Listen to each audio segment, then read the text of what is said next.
ক্ষুধায় কাতর গাজাবাসী, দেওয়ার মতো রক্তও নেই শরীরে। কৃষকদের সংবাদ সম্মেলন, বিএনপির নেতার বিরুদ্ধে ধান লুটের অভিযোগ।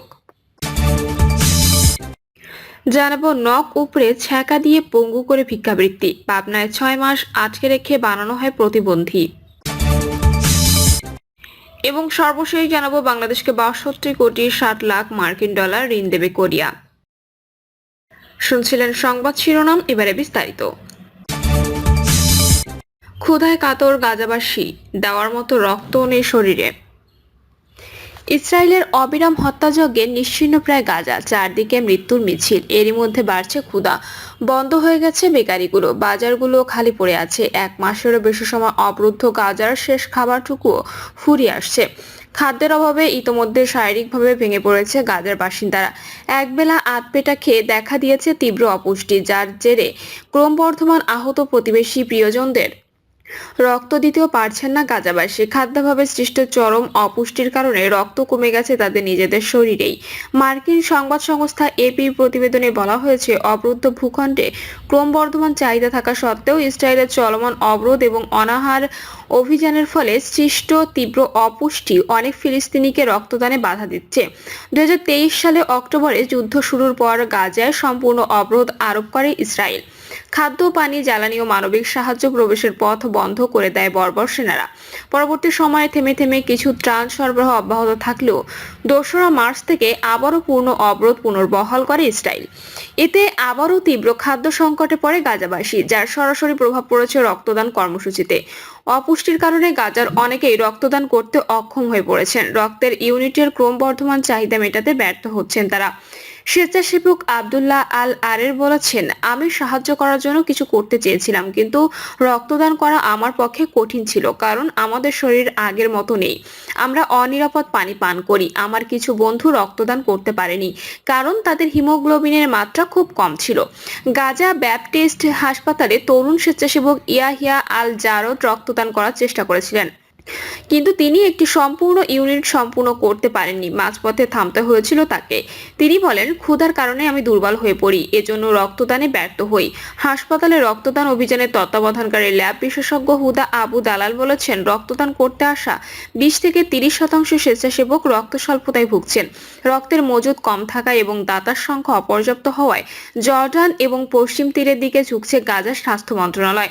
এদিকে ইসরায়েলি অবরোধে নিন্দা জানিয়েছে আন্তর্জাতিক সাহায্য সংস্থা এবং অধিকার গোষ্ঠীগুলো। তা সত্ত্বেও গাজায় হামলা অব্যাহত রেখেছে ইসরায়েলি বাহিনী।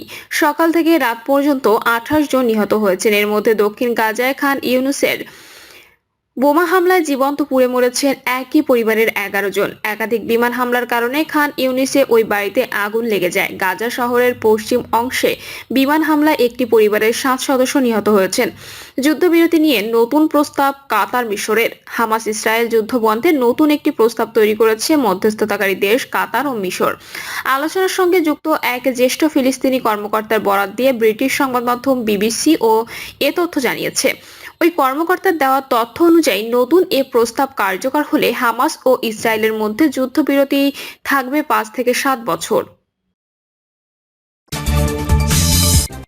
কৃষকদের সংবাদ সম্মেলন, বিএনপির নেতার বিরুদ্ধে ধান লুটের অভিযোগ। কিশোরগঞ্জের মিঠামইন উপজেলা বিএনপির সভাপতি জাহিদুল ইসলাম জাহাঙ্গীরের বিরুদ্ধে মারধর করে 13 জন কৃষকের 66 একর জমির ধান লুটের অভিযোগ উঠেছে। এ ঘটনা থানায় অভিযোগ দিলেও কোনো প্রতিকার মেলেনি। সংবাদ সম্মেলনে কৃষক মোহাম্মদ মাসুদ মিয়া লিখিত বক্তব্য পড়ে শোনান। তিনি বলেন, তিনি নায়েব আলী, মোস্তফা মিয়া ও সাইফুল মিয়া সহ 13 জন কৃষক সাবেক রাষ্ট্রপতি মোহাম্মদ আব্দুল হামিদের ছোট ভাই আব্দুল হকের কাছ থেকে 1 বছরের জন্য 66 একর বোরো জমি লিজ নিয়েছিলেন। প্রতি একর জমি 13,000 টাকায় লিজ নিয়ে চাষাবাদ সহ প্রতি একরে খরচ পড়েছে প্রায় 45,000 টাকা। প্রতি একরে ধান হওয়ার কথা 100 মণ, যার বর্তমান বাজার মূল্য প্রায় 1 লাখ টাকা। তিনি লিজ নিয়েছিলেন 6 একর জমি। সংবাদ সম্মেলনে মাসুদ মিয়া উল্লেখ করেন, আব্দুল হক মিঠামইন উপজেলা আওয়ামী লীগের সভাপতি। 5 আগস্টের পর থেকে তিনি পলাতক। এই কারণে তার জমি তিনি লিজে দিয়েছেন, তার সঙ্গে বিএনপি নেতা জাহাঙ্গীরের রাজনৈতিক বিরোধ থাকতে পারে, কিন্তু কৃষকরা কি দোষ করেছেন? গত শনিবার কম্বাইন হারভেস্টার দিয়ে সমুদয় ধান জাহাঙ্গীরের লোকজন কেটে নিয়ে গেছেন। এতে কৃষক ও তাদের স্বজনরা বাধা দিতে গেলে হামলা চালানো হয়। হামলায় 5 জন কৃষক আহত হন। বিএনপি নেতা জাহিদুল আলম জাহাঙ্গীরের ভাষ্য, এসব জমির প্রকৃত মালিকরা থাকেন কিশোরগঞ্জ শহরে। তাদের জমি সাবেক রাষ্ট্রপতি মোহাম্মদ আব্দুল হামিদের ছোট ভাই আব্দুল হক জোরপূর্বক দখল করেছিলেন। 5ই আগস্টের পর তিনি পালিয়ে গেলে প্রকৃত মালিকরাই জমি আবাদ করেছিলেন। তারা নিজেদের জমির ধান কাটার সময় অভিযোগকারীদের 5 একরের মতো জমির ধান কাটা হয়ে থাকতে পারে। তাকে বিতর্কিত করার জন্য আব্দুল হকের লোকজন সংবাদ সম্মেলন করেছেন। সংবাদ সম্মেলনে কয়েকজন জামা খুলে শরীরের বিভিন্ন জায়গায় আঘাতের চিহ্ন দেখিয়েছেন। এই ঘটনায় ক্ষতিগ্রস্তরা মিঠামইন থানায় গেলে লিখিত অভিযোগ দিতে বলা হয়, কিন্তু জমির মালিকদের তালিকা দেওয়ার পরও জাহাঙ্গীরের প্রভাবে থানা কোনো ব্যবস্থা গ্রহণ করেনি বলে সংবাদ সম্মেলনে অভিযোগ করা হয়।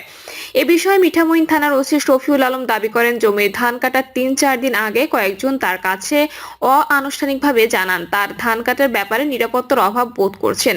তখন তিনি তাদের জমির কাগজপত্র সহ অভিযোগ দিতে পারেন। কাগজপত্র দেখে অন্যদের সঙ্গে কথা বলে ধান কাটার ব্যবস্থা করে দেবেন বলে জানিয়েছিলেন, কিন্তু পরবর্তী সময়ে তারা যোগাযোগ করেনি, কোনো লিখিত অভিযোগও দেননি।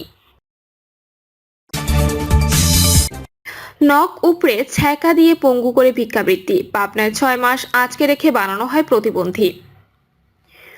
পুলিশের দীর্ঘ অভিযানের পর গত 18 এপ্রিল খুলনা রূপসা ফেরিঘাট এলাকা থেকে ভিক্ষা করানো অবস্থায় হতভাগ্য শিশু সোয়াইবকে উদ্ধার করে পুলিশ। এ সময় অভিযুক্ত রফিকুল ইসলাম বিপ্লবকে আটক করা হয়। এদিকে প্রতারক বিপ্লবের ব্যাংক হিসাবে 10 লাখ টাকা সন্ধান পাওয়া গেছে। ধারণা করা হচ্ছে এইসব টাকা ভিক্ষার মাধ্যমে জমানো হয়েছে। পুলিশ জানায়, শিশু সোয়াইবের অপহরণ এবং পরে তার সঙ্গে যে নির্মমতা করা হয় তার সিনেমার গল্পকেও হার মানায়। সংশ্লিষ্ট সূত্র জানায়, পাবনার সদর উপজেলার চক ছাতিয়ানি এলাকার আমিনুল ইসলাম ও সোহানা জাহানের একমাত্র শিশু সন্তান সোয়াইব। বাবা অন্যত্র বিয়ে করায় মায়ের কাছেই থাকতো শিশুটি। এর মধ্যে একই উপজেলার শানের দিয়ার গ্রামের আমজাদ হোসেনের ছেলে রফিকুল ইসলাম বিপ্লবের সঙ্গে মোবাইল ফোনে পরিচয় হয় সোয়াইবের মা সোহানার। পরিচয়ের মাধ্যমে ঘনিষ্ঠতা সূত্রে গত বছর 2রা অক্টোবর শিশু সোয়াইব সহ সোহানা সদর উপজেলা আরিফপুরে রফিকুল ইসলাম বিপ্লবের সঙ্গে দেখা করে।